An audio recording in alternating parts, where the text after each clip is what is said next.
Quem nunca pensou, minha criança não me obedece? Se essa frase já fez parte do dia a dia, saiba que essa é uma sensação muito comum. Aquela frustração de falar, falar e a ordem parecer que simplesmente some no mar, sabe? Mas e se o problema não for a desobediência? E se for o jeito que a gente está falando? Vamos descobrir como a gente pode virar esse jogo. Essa frase, ela é mais que um pensamento, né? É um sentimento. Dá uma sensação de impotência, como se a comunicação tivesse quebrado de vez. Mas é exatamente aqui que a nossa investigação começa. E se a gente invertesse essa lógica? A proposta é a gente parar de focar na desobediência e começar a olhar para a nossa parte, para a clareza da nossa comunicação. Porque, olha, talvez a chave do mistério não esteja em quem escuta, mas sim em quem fala. Para a gente começar, tem uma coisa fundamental sobre o cérebro da criança que a gente precisa entender. Na grande maioria das vezes, não é pirraça, não é um ato de desafio, é falha na comunicação. Simples assim. A ordem, por algum motivo, se perde no meio do caminho. E por que ela se perde? Bom, os motivos são vários. Às vezes a ordem é complexa demais para um cérebro que ainda está se formando.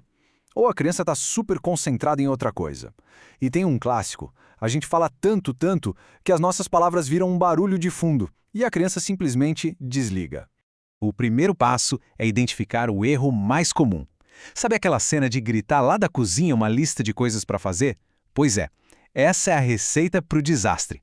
A distância, o monte de informação, tudo isso cria um muro quase impossível de derrubar. Ah, isso aqui, quem nunca? Vai lá, pega seu sapato, guarda o brinquedo e vem jantar. Pra gente, adulto, parece super simples, mas para uma criança, isso é uma avalanche de informação de verdade. Ela até consegue processar a primeira parte, mas o resto já sumiu, evaporou no ar. Mas calma, a boa notícia é que tem um método, tem um jeito, uma fórmula que simplifica tudo e aumenta e muito as chances de dar certo. É o que a gente pode chamar de fórmula da ordem que funciona. São só 3 coisinhas, 3 pilares que mudam o jogo. Eles transformam um comando todo confuso em algo que a criança entende e consegue fazer. E olha, é bem mais simples do que parece. E a fórmula é essa aí. A ordem tem que ser, primeiro, curta, usar o mínimo de palavras. Segundo, clara, direta ao ponto, dizendo exatamente o que fazer. E terceiro, talvez o mais importante de todos, com presença. Certo, com presença. Mas o que é isso na prática, né? É agora que a teoria vira ação de verdade. É aqui que a mágica acontece. Presença é, acima de tudo, conexão.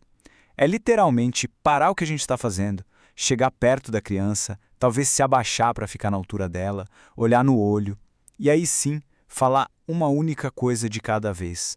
É sobre diminuir a distância, tanto a física quanto a emocional.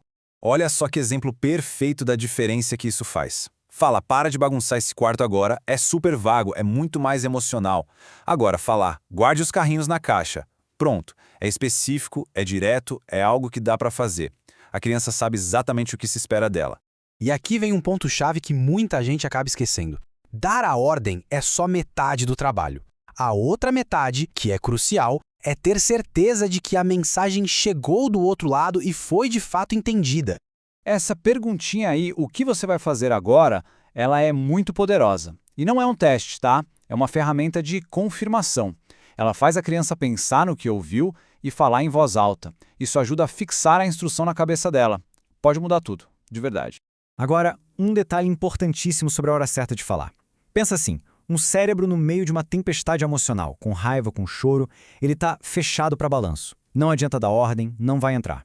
A prioridade número 1 é sempre ajudar a criança a se acalmar. Primeiro a gente regula, depois a gente orienta. Só que essa técnica toda não é só um truque para resolver o problema na hora, não. Ela é a base para construir uma coisa muito maior. O objetivo final não é ter um robozinho que obedece, e sim construir uma parceria, uma cooperação que vai durar longo prazo. Isso é uma mudança de mentalidade bem importante. A gente não está buscando submissão, aquela obediência cega. A gente está buscando uma cooperação saudável. A criança coopera porque ela entende e respeita os limites. E ela entende porque eles são claros e consistentes. E chegamos no pilar que segura tudo isso de pé: a consistência. Se a gente fala que vai ter uma consequência, ela precisa acontecer. Senão vira ameaça vazia. E ameaça vazia ensina uma coisa muito perigosa, que a palavra do adulto não vale nada. É a consistência que dá peso e credibilidade ao que a gente fala. Então, essa cooperação não aparece do nada, né? Ela é construída tijolo por tijolo em cima desses 3 pilares. Clareza, para todo mundo saber o que se espera, rotina, que traz muita segurança, e, claro, consistência nas nossas respostas e nas consequências. E a grande conclusão de tudo isso é essa aqui.